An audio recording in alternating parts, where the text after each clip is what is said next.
Okay, so once again, good morning and welcome to lecture 9 of Quantum Mechanics 1. So in yesterday's class, first of all, I'd given you a bunch of homework questions. Have any of you attended these? Do any of you have any questions about how to do these calculations? If you are stuck anywhere, you can ask me and we can go over them. Or maybe I'll go over it after you submit your homework assignment, which are due by Monday, right? I said Monday. So, okay. So, Excuse me, sir. yes. Sir, can you talk about the question Suraj had asked? No. Okay. No, I'm not going to talk about loop quantum gravity in, okay. introductory quantum mechanics. Okay. Sir. Okay. Yeah. So, right. So what we have seen, right, is that for the infinite potential well, we have solutions which look like this. They are labeled by an integer n and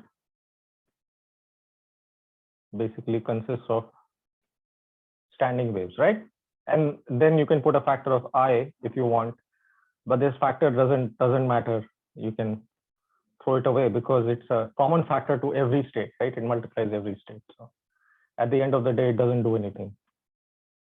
And also when you calculate probabilities, you take psi n square, magnitude squared. So I goes away, right? Now, as I was telling you the other day, vectors have these properties, right? What properties do they have? For instance, a vector can be, you can take the dot product of two vectors, right? Then if you have basis vectors are, what do you call it? Orthogonal to each other, right? So it turns out, right, that a set of eigenstates of your Hamiltonian, this is a basis. These are basis vectors, okay? And these form a complete basis for our Hilbert space, okay? Now, I know that you are all new to this idea of Hilbert space and all, right? So as you do more examples, it will hopefully become more clear. And remember that at the end of the day, this is nothing but a vector space, okay? And vector spaces are easy to understand, right? I think they should. So what properties do basis vectors have? Basis vectors have the property that if you take the dot product of two basis vectors, you should get delta ij, right? So now the question is that how do I, so this is we call the dot product, but the proper expression is inner product, okay? How do I take inner product, right? Now I'm saying these are basis vectors, right? That means that if I have two such vectors, right? If I have psi m and psi n,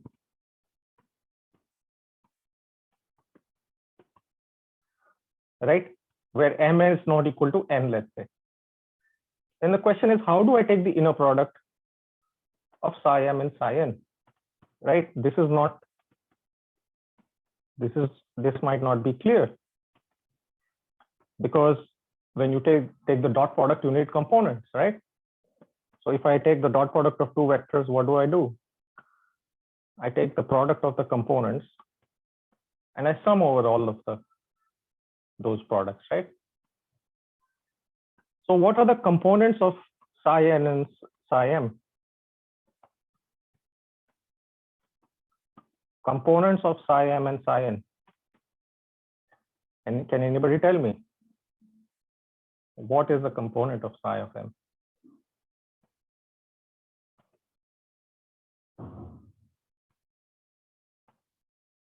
It's a probability of No, finding different. no. The component of psi of m is simply psi of m at x, right? See, just like if you have these vectors here, this I, right, it indexes the vector, right? Right. So you can have u1, u2, u3, and so on. Here, this x is an index for the vector. Indexes the vector. Okay. So if I want to take the inner product of psi m and psi n, what do I do? Well, I have to take the component-wise product, right? So the component-wise product is what? Psi mx, psi nx, right?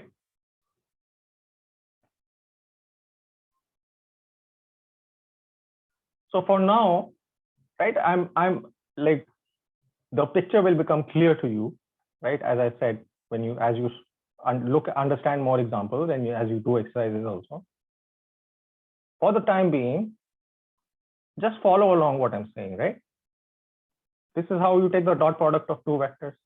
You take the component-wise product and then you take the sum, right? What are the components of these vectors psi m? The component is psi m evaluated at a position x, right? So how many components does it have? It has an infinite number of components, right? Because there are an infinite number of points on the real line from minus infinity to infinity, right? So how do I take the component-wise product? Well, I just take the component of psi of m and psi of n with the same index, right? So x is the same index, right? So just like I take u of I and v of I, that's exactly what I'm doing here, right? This is my index. Okay. But there is just one more thing, which is that this Hilbert space, it's a complex vector space. Okay.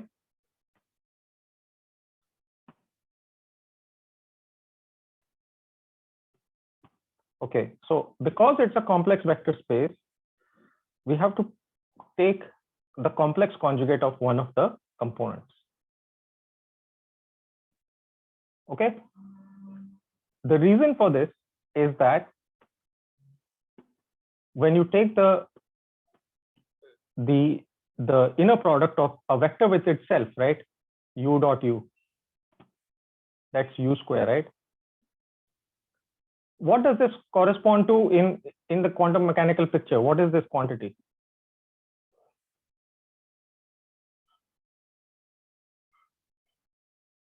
When I take the length of a vector in quantum mechanics, length squared, what does that correspond to physically?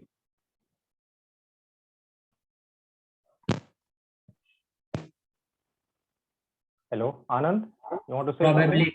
something? Probability, right? So this corresponds to probability, right?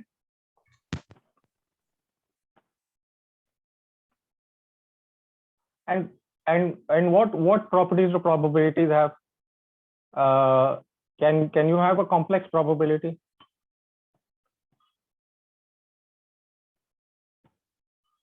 No. You can't have complex probability, right? At least not in standard probability theory of probability, right? So it has to be a real number, right? So if I take the inner product of psi of m with itself, component wise, right? And then I take the sum over x. This is also a probability, right? So this should belong to the set of real numbers, right? But you have to remember that psi of m is in general a complex number, right? Psi of m is a complex number in general. Why? Because it's a solution of the Schrodinger equation, right? And the Schrodinger equation is a complex differential equation. There's a factor of I in the Schrodinger equation, right? That factor of I comes on the right hand side when you look at the energy operator. So this does not belong to R. So if you want a probability, what do you have to do? You have to make sure that all of these numbers are real numbers. So if I give you a complex number, how do you get a real number?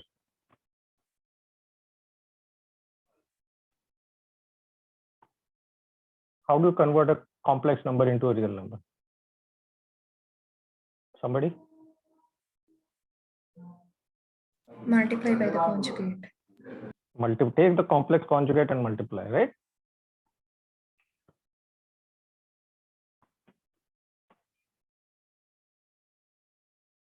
This will always be a real number, right? What is this quantity? This is the length of psi of m, the vector psi of m squared. Just like this is the length of the vector u of I,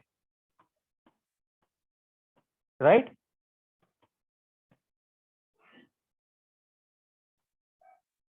So what is this quantity? This is the inner product. Remember, the length of a vector is the dot product or the inner product of the vector with itself. So for this inner product, I have to take the complex conjugate. That means if I take the inner product of two different vectors, right, psi m and psi n, right, I should have a complex conjugate in one of those numbers. Yes? Because if I don't put this complex conjugate, then when m is equal to n, I will not get this expression, right? So I need to have a complex conjugate, right? But when I put this complex conjugate, if I look at this expression, how do I know which one should be complex conjugate, right? If I look at this expression, or if I write psi n dot psi m, from either one of these expressions, can I tell which one should be the conjugate and which should not be conjugated? I can't tell, right? Because they both look the same, right? So we use a different notation, which is this Dirac-Bras-Ket notation, to talk about these inner products. So I write this like this, okay? This is called a Bras vector, and this is called a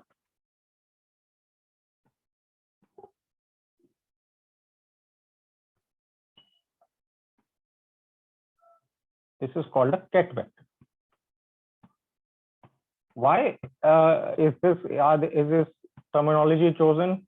Well, Dirac was the one who came up with this terminology, and it has stuck since then. He said that if you look at this, what is it? We call it a bracket, right? So he said that, well, I'm just dividing this into half, cutting this into half. So if I cut this into half, then the left half will be this what I call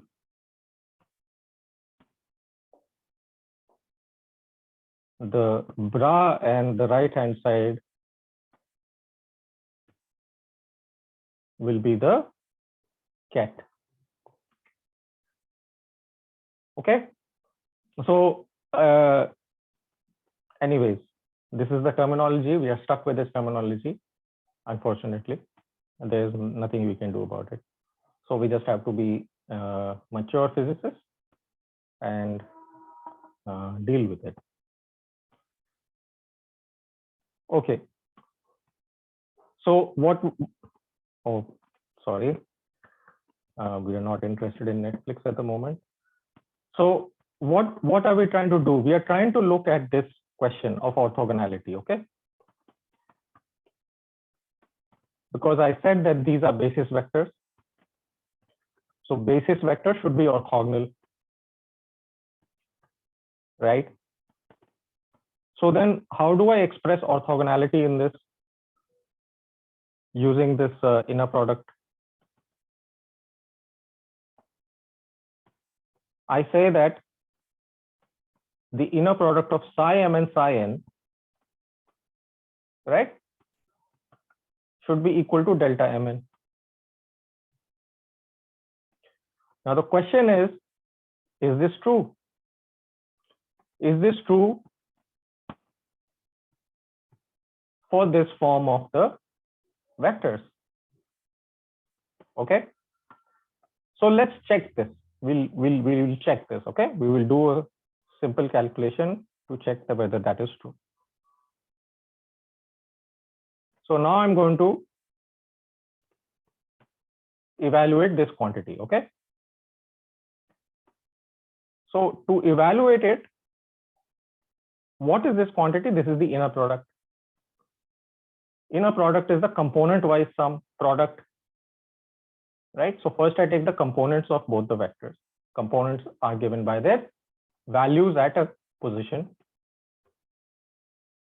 Then I take a complex conjugate. How do I know which one is a complex conjugate? The one that corresponds to the bra state. So in this case, psi of m. So I put a complex conjugate. And then I have to sum over all the components, right? I have to sum over all of the x. But remember that x is a continuous variable, right?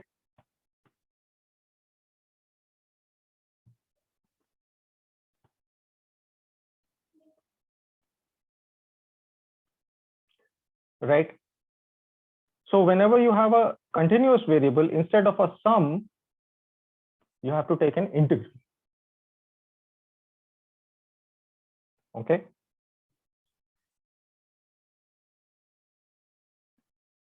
So what is this expression?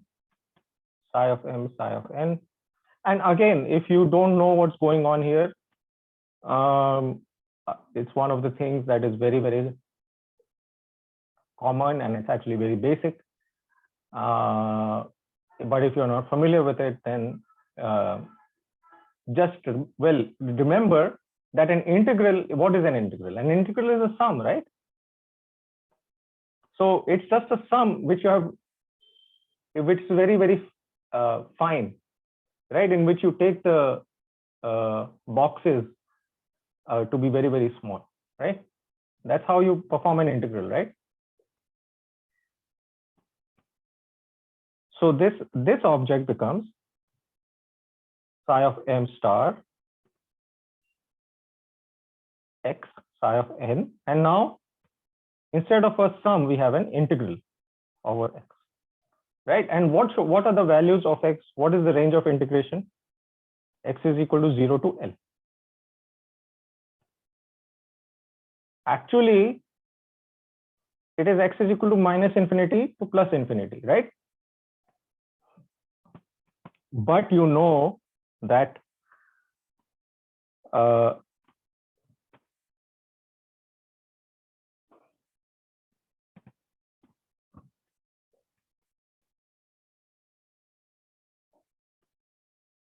we know that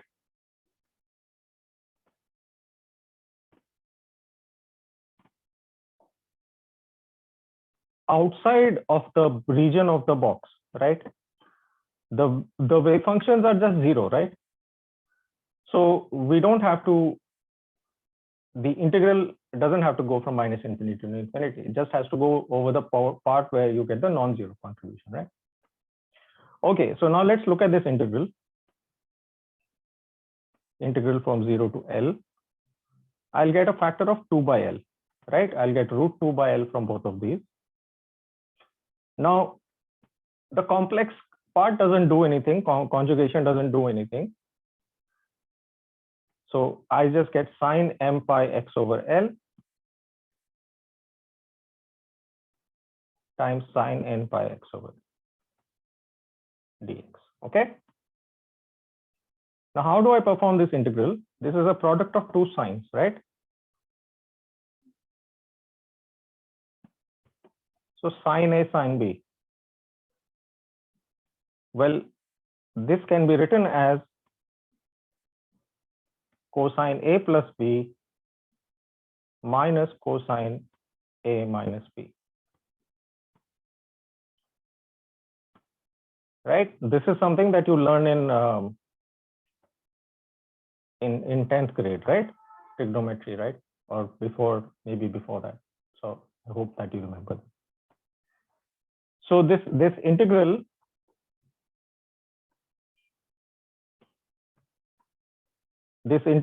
becomes 0 to L. I'll get a factor of 1/2 that will cancel this factor of 1/2 of 2 over here. So I'll get 1 by L. Now 1 by L is just a constant, so it can go outside, but I'll just leave it here, it doesn't matter. Then I take cosine A plus B. Now what is A? A is the argument of this function, B is the argument of this function, right? So A plus B, what is that going to give me? That is going to give me m plus n pi x by L, right? The second term will give me cosine m minus n pi x by L. And then I integrate over x, right? So now this is easy to do, right? Because you just have two integrals of cosine. You have one integral over this cosine and one integral over this cosine.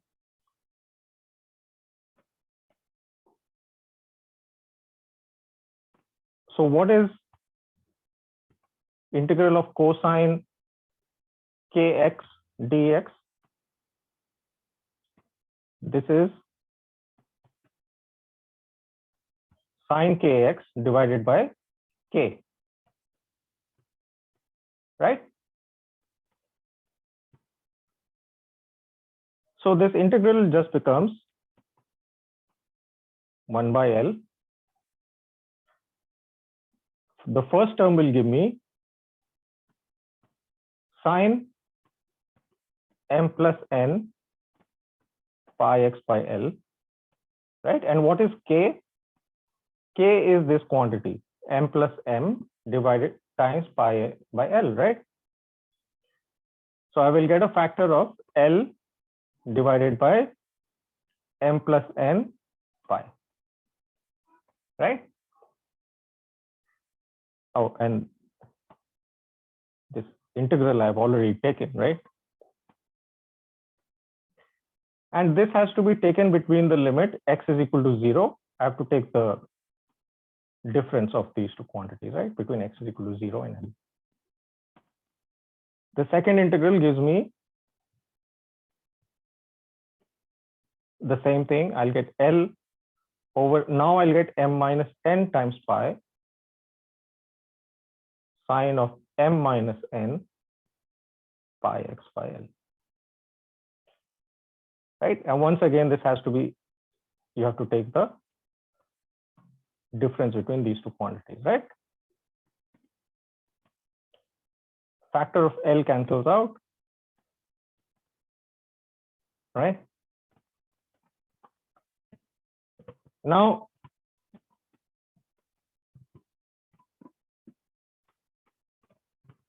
when m is not equal to n,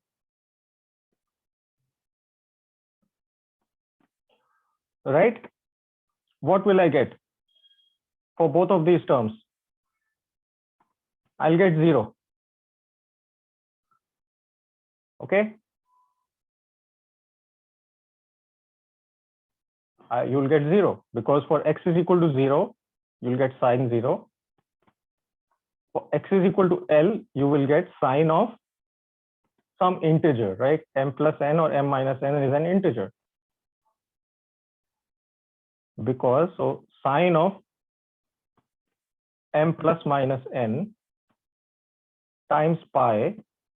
So for x is equal to L, what will happen? Oh, this is, sorry, this L doesn't get cancelled. My mistake. This is equal to 0, right? This sign means because, okay? If you didn't know that, in case you don't know, this means because, okay? So for m is not equal to n, what do we find? We find that this expression is 0.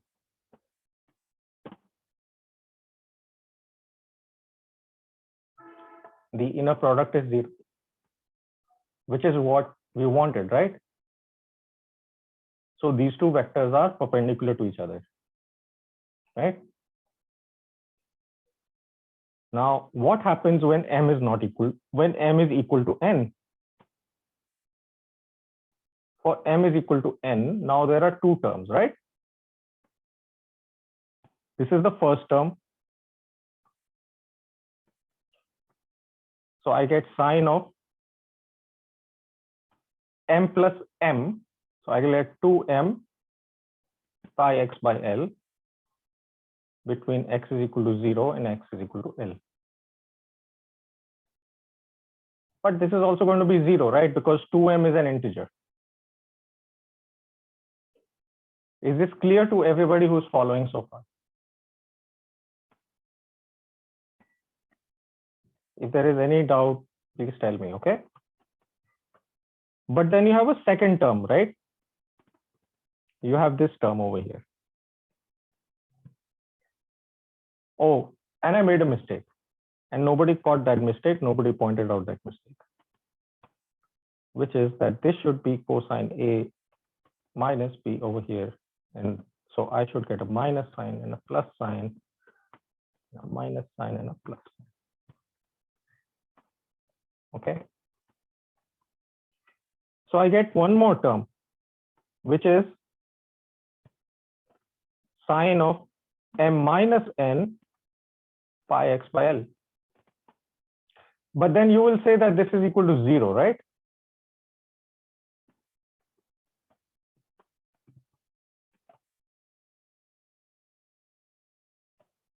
Yes. Can you guys hear me? Is there anybody? Yes, sir. Yes, sir. Yes, sir. Okay. Are you guys following this or not? I don't know. I hope you are. So there's a term in the denominator also, which is m minus n. Exactly.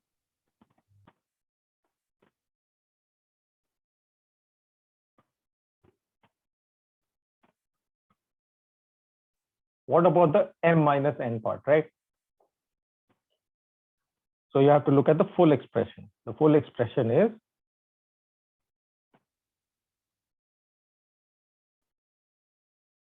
sine of m minus n pi x by L, right? Divided by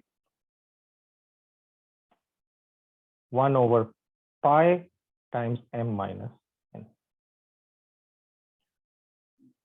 Okay. Now, what is limit of this quantity? Everybody should know this. This is 1, right? Sin x divided by x. Limit as x goes to 0 is 1, right? Instead of calling this x, I'll call it A. so that I don't, because, right, so limit sign of something when a goes to 0 is 1. Okay, so what will be the limit of this? What will this be? This will also be equal to 1 when m is equal to n, right?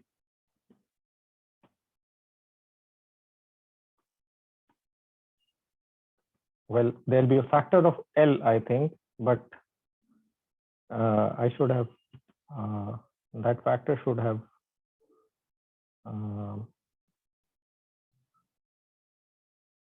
there. So I'm getting an extra factor of L. Actually, I get L over here. That L should not be there. It should be 1. Okay, so you guys can work it out.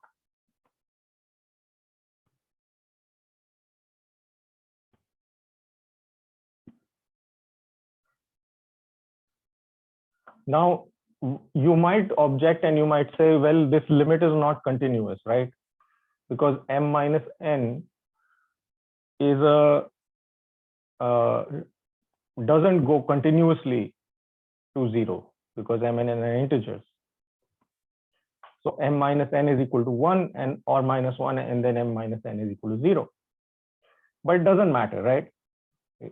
That is not relevant. Okay, because you can let m and n take any real value, right? See, in this expression, when I do this calculation, right, I don't have to make any assumption about what m and n are. I can take m and n to be real numbers, right? And I can take the limit that m and n become integers only when I have to take these differences.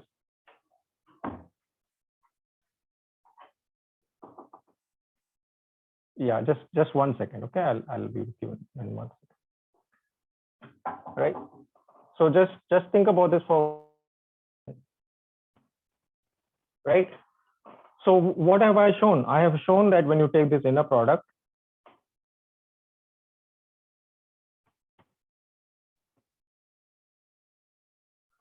right, you get 0 if m is not equal to n, and you get 1 when m is equal to n. Right? Well, there's an extra factor of L that I'm getting. This factor should not be there. If you do the calculation carefully, it will go away. Okay. Right?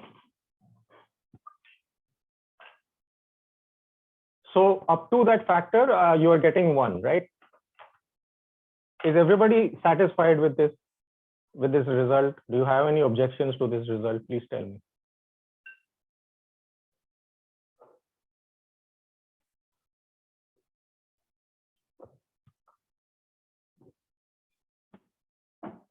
Yes, no?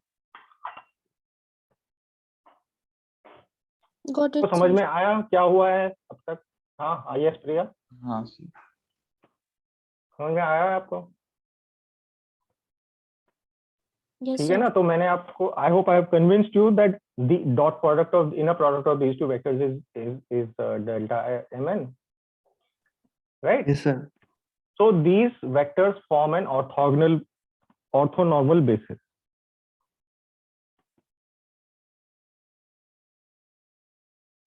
Sir, I have a doubt. One Sir, second. Sir, its a limiting value tends to m, and that is m tends to n. When m tends to n, that value is equals to 1. Can I write m equals to n and then is equals to 1? हाँ, so that's what I'm saying now. 1 second, huh? See,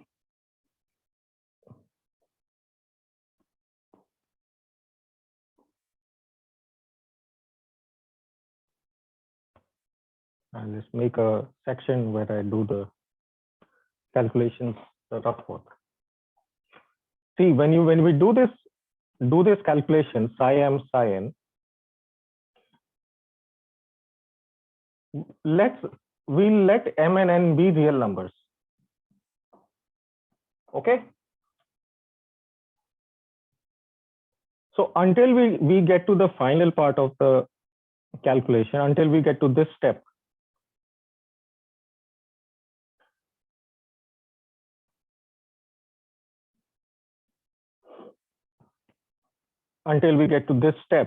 over here,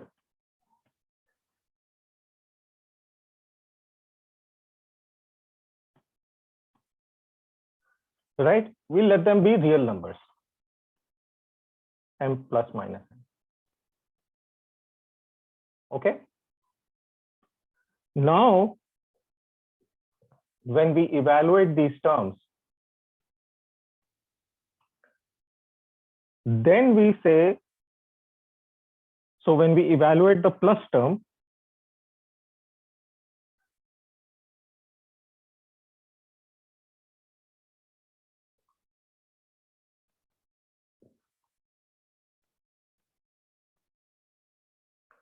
then we say, okay, these are positive integers, right? Do you have any objection to this part, Anand? No, sir. No. And when we look at m minus n pi x by L,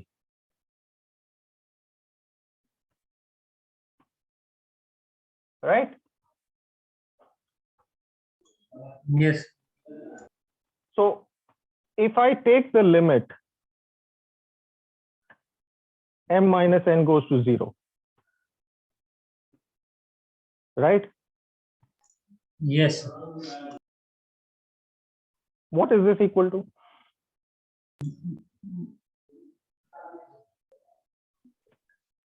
That is 1 by L. Right? It will be L. Yes. Right? Is it 1 by L? Is it 1 by L? Ah, I'm sorry. You're right, 1 by L. My mistake. Yeah, this factor will be 1 by L. So, does it make any difference whether I take m and n to be real numbers or whether they are not, they are integers No, sir.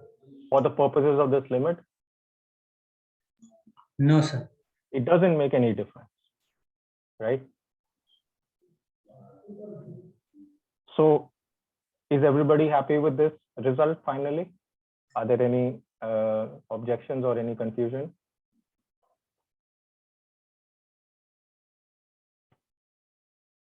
Okay. So if you have to sit down and work this out for yourself, obviously, right? Now, this forms an orthonormal basis. What is it an orthonormal basis for? Right? Well, take any function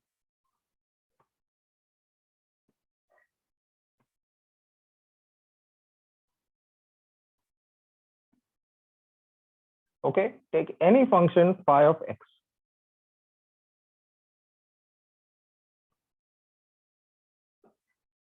Right? And again, we only have to take x is between 0 and L, because outside that everything goes to 0. Okay.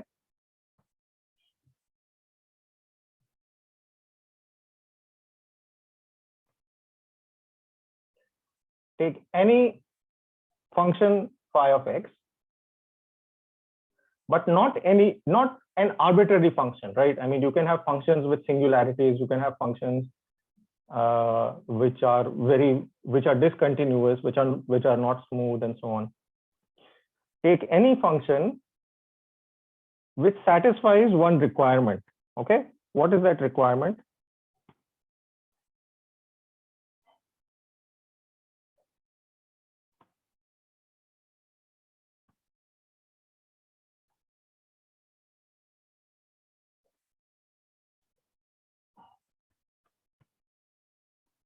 That requirement is that if I take the integral of pi of x squared, I should get a finite number. So I take any function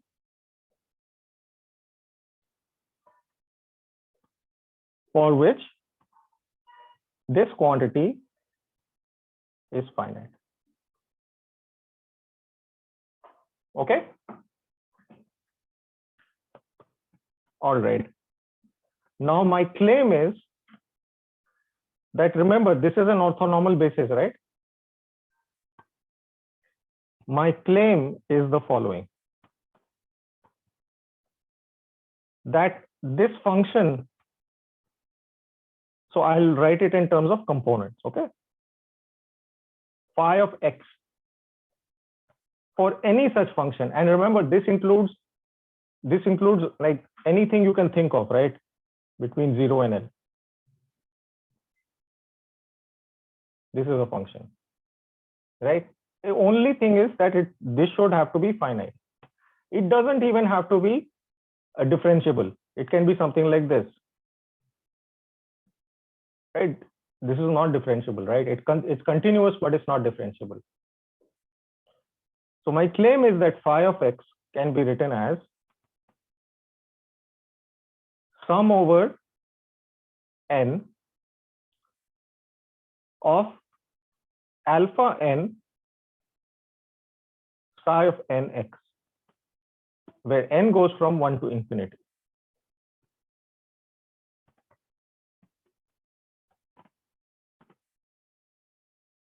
For some numbers alpha, right? For some set of numbers alpha, which are some complex numbers. We don't know what these complex numbers are as yet, but my claim is that any function can be written in this way.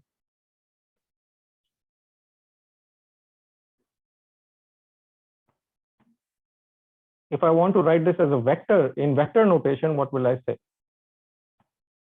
I will say n is equal to 1 to infinity. The vector phi is equal to a linear combination of vectors of my basis vectors, right? This is just like saying that if I have some vector u, it's some linear combination of my basis vectors, right? These are my coefficients. Here I'm calling them alpha n. These are my basis vectors.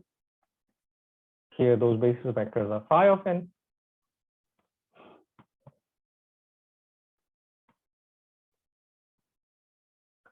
Okay. Now I will show you how to calculate alpha, and it's very, very easy. I'll tell you why. So I have this statement, okay? Phi. So first, let me look at this vector expression. U of I, E of I. How do you calculate I, this U of I? If I want to calculate U of I, what will I do?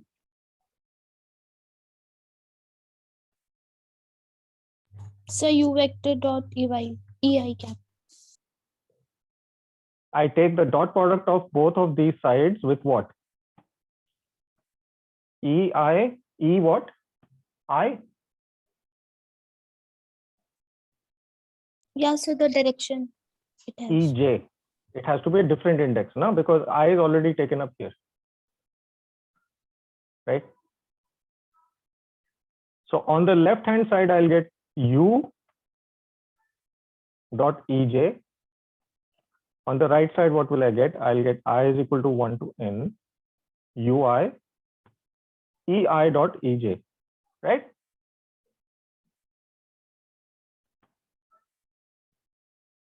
What is Ei dot Ej? It's equal to delta Ij. When I take this sum over delta Ij, what will I get? I'll get U of j, right? So the component U of j is equal to the dot product of the basis vector with the actual vector, right? This is fine, right? Nobody has any objections to this, I hope. Okay. But we can do exactly the same thing with our vector phi. Alpha n psi n. N goes from 1 to infinity, right?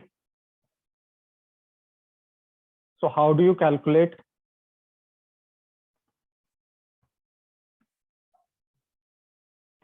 alpha n? Right? What do I do? Somebody tell me.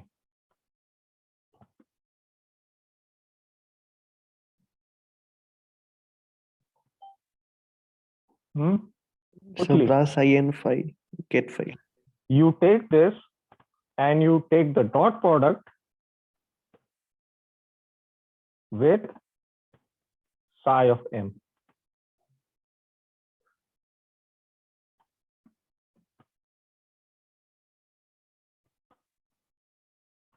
On the left hand side, what will you get? Alpha n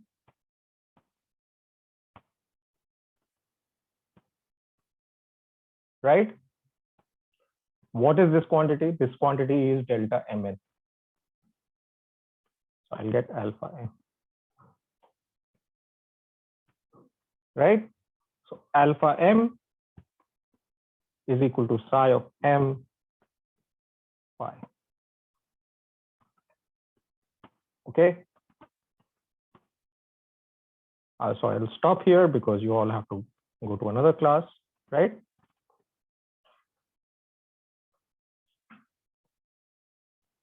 Okay.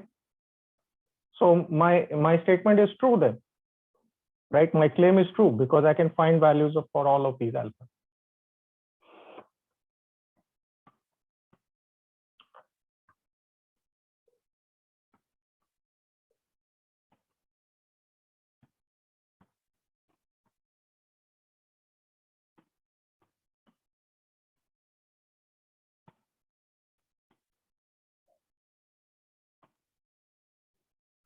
So express this in terms of components, right? So if you write this expression in terms of components, what will you get? I'll leave that to you. Okay. All right. Well, I'll stop here. And if you have any questions, you can ask me questions. Otherwise, you can go to the next class.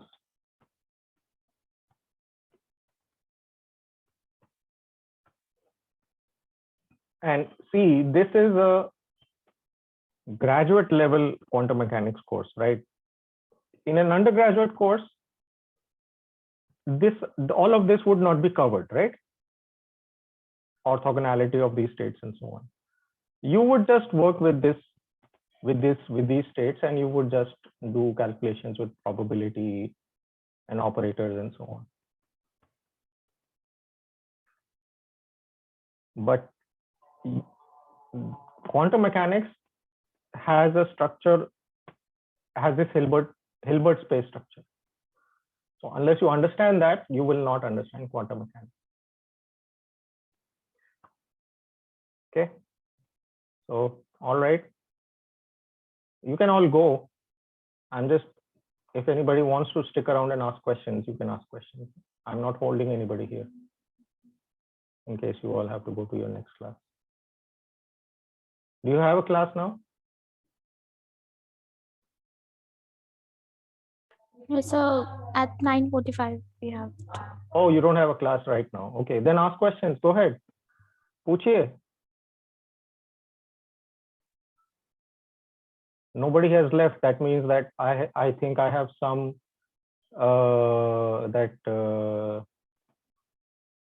I have your attention. I think for most of you at least, right? So please ask me questions. So we have to do yesterday's question in the assignment, right? Ek second, let me mute Preetham. Preetham, if you have a question, you can ask, okay? I muted you because you were not saying anything. But if you have a question, please unmute yourself and ask. Yes, Priya, tell me. Sir, I was asking about assignments question. We have Ah. yesterday's question and today's also in the assignment. Well, I mean, this is not really an exercise. This is trivial. This is what? This is just, if you want to write this psi of m phi, how do you write it? Tell me, somebody tell me, what will the expression be in terms of x? Sir, psi m of x. Psi of m x, and then psi of mx, then Anand, what is the next thing? Anybody tell me, somebody tell me. Sir, similar to phi also, I think. हाँ तो बोलो ना, tell me the full expression ना. Psi of mx, then next will be what? Phi of x. Phi f. Yes, sir. And anything else, or this is it? With the star. Phi m Psi m star. Which star has to go where? I am. Phi m. Phi m. And then what else? So there will be alpha star and alpha m. Where is the alpha coming from? The component No. inside phi. Inside phi there is an alpha, right? Yes, but I'm not writing phi in terms of those basis vectors. I'm writing it in terms of the x basis vectors. Okay. Right? See, remember, I gave you this rule, no? I gave you this rule, right? So if you just apply this rule, what will you get?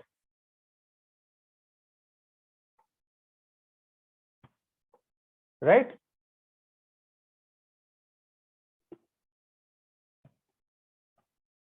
Yes or no? Yes, sir. Bas, simple. So I will give you an exercise now, which is not so trivial, okay?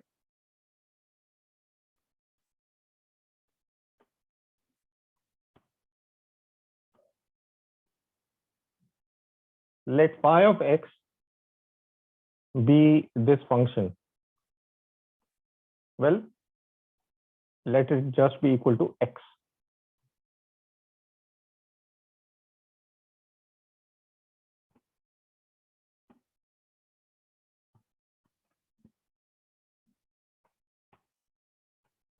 Okay.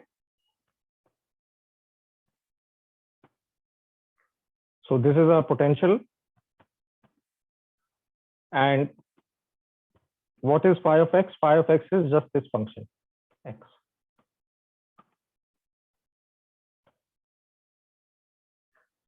Find the coefficients alpha n.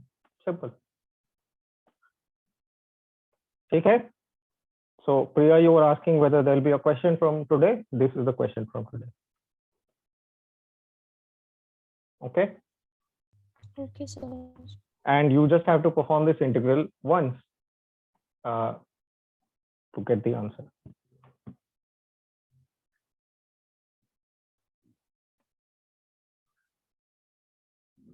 Now, see, the thing is that I think there is confusion in your minds. Where is that confusion coming from? Because you are thinking the following. You are thinking that, well, phi of x is a component, right? I've told you that it's a component of this vector phi. But then I'm also writing phi in this way, right? Alpha n psi n, which tells me that alpha n is also a component of the same vector, right? है कि नहीं है? So what's going on, man? हो क्या रहा है ना? The thing is that there are two different basis vectors, sets of basis vectors. One set of basis vectors is called the position basis. Okay, in the position basis, these are your vectors x. When you take the inner product of any two vectors, you get delta x minus like this. This is the Dirac delta function, okay, not the Kronecker delta. So we'll look at the properties of this Dirac delta function in another class. So how do I write down phi in terms of these vectors? I write it like this. I take my component phi of x, my basis vector x, and then since this is a continuous index, I have to write an integral. So I have to put a dx. If it was a discrete sum, I would just write sum of phi of x, ket x.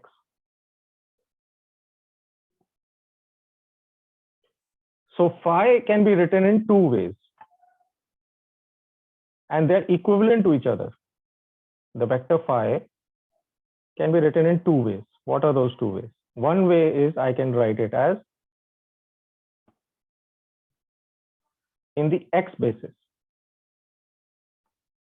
Okay. So this is in the position basis. But I can also write it as alpha n psi n. What should I call this? This is the energy basis. Why do I call this the position basis? Because this x, these ket vectors x, right?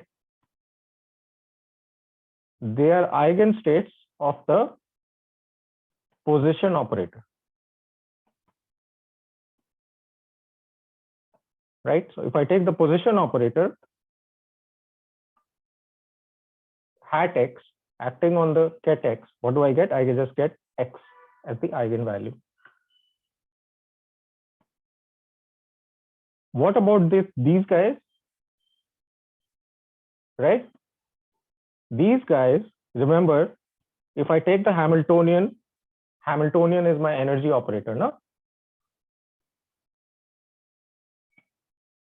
So phi of n are eigenstates of what? Of my energy operator, which is the Hamiltonian, right? Sorry, this should be psi of n, not phi. And what is the eigenvalue here? It's equal to E of n psi n. What is E of n? N square h square over 8 ml square.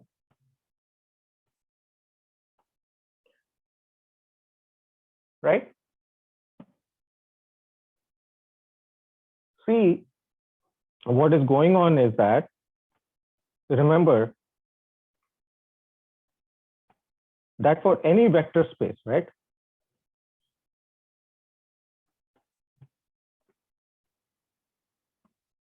One can have multiple sets of basis vectors.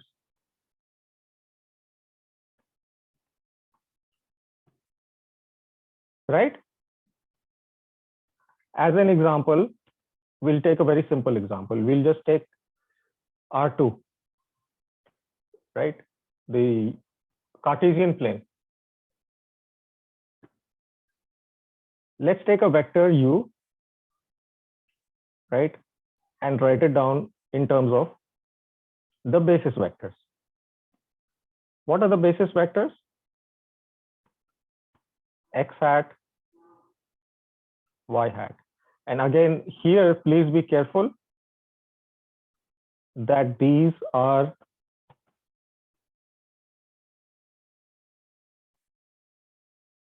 not operators, okay?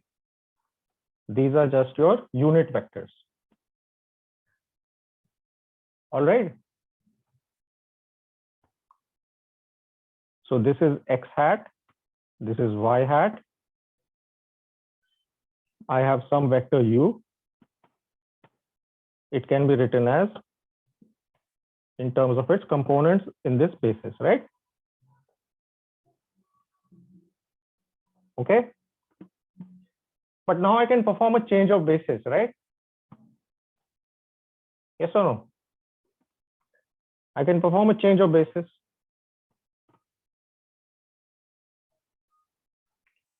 So let me pick another basis. Okay, I'll just pick something like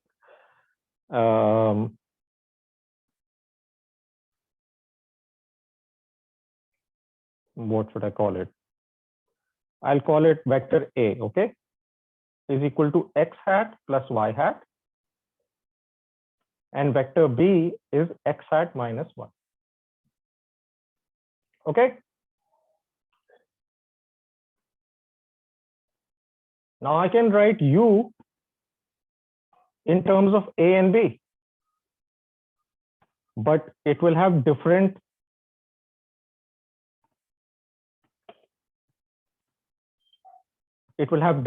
coefficients, right?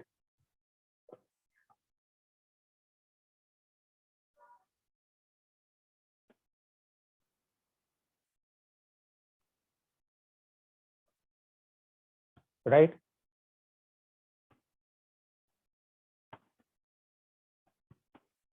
So what are these? These are different representations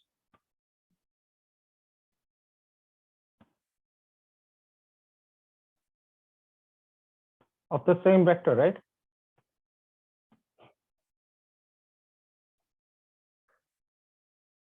Yes or no? Yes, sir. Right. So when I write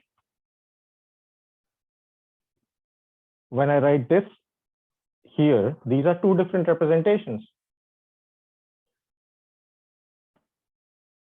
There is a subtlety, which is the subtlety is that, oh, you have to go for breakfast also. Yeah, man, I'm sorry. Go for breakfast. I'm done. I'm just talking because I thought everybody's here and I can keep talking forever and forever. I'm done. You all can go. Okay? Have breakfast. Jaldi jao. Khao. Thank you, sir. Okay. Bye.